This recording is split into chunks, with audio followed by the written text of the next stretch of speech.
মৃত্যু হবে তিনি জানতেন, রাজপথের মৃত্যু হবে তাও হয়তো জানতেন।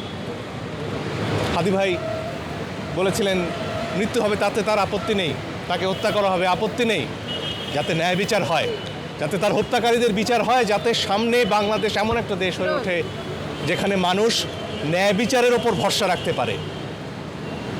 ওসমান হাদি তার জীবনের শেষ দিনগুলোতে মানুষের কাছে দাঁড়ে দাঁড়ে যাচ্ছিলেন ভোটের জন্য। একটা নির্বাচনের স্বপ্ন দেখেছিলেন হাদি, দেশে গণতন্ত্রের স্বপ্ন দেখেছিলেন হাদির মতো আরও অসংখ্য মানুষ জীবন দিয়েছেন এর জন্য নয় যে গতকালকার রাতে আমার আরেক বোন, আমার ভাইয়েরা একটি ভবনের ছাদে উঠে নিঃশ্বাস নিতে পারবেন না, বলবেন হয়তো পরিবারের সাথে আর দেখা হবে না। ওসমান হাদি এমন বাংলাদেশের স্বপ্ন দেখেননি।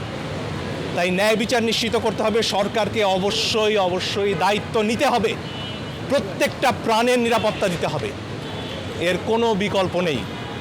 এবং আমাদের সবাইকে, বিশেষ করে গণমাধ্যম কর্মীদের সামনে আসতে হবে। আমাদের দায় শুধুমাত্র পর্যবেক্ষকের নয়, সেই দায় থেকে বেরিয়েই আমরা জুলাই অভ্যুত্থান করেছি। এবং এরপরেও যখন যেখানে মানুষকে হত্যার আয়োজন করা হবে ক্ষুদ্র স্বার্থসিদ্ধির জন্য, সেখানে আমাদেরকে শুধু পর্যবেক্ষকের ভূমিকায় নয়, আমাদেরকেও রুখে দাঁড়াতে হবে।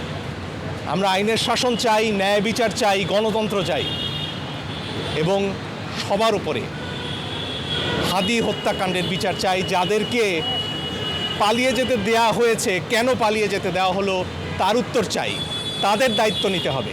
এ দায় গণমাধ্যমের নয়, কোনো গণমাধ্যমের নয়।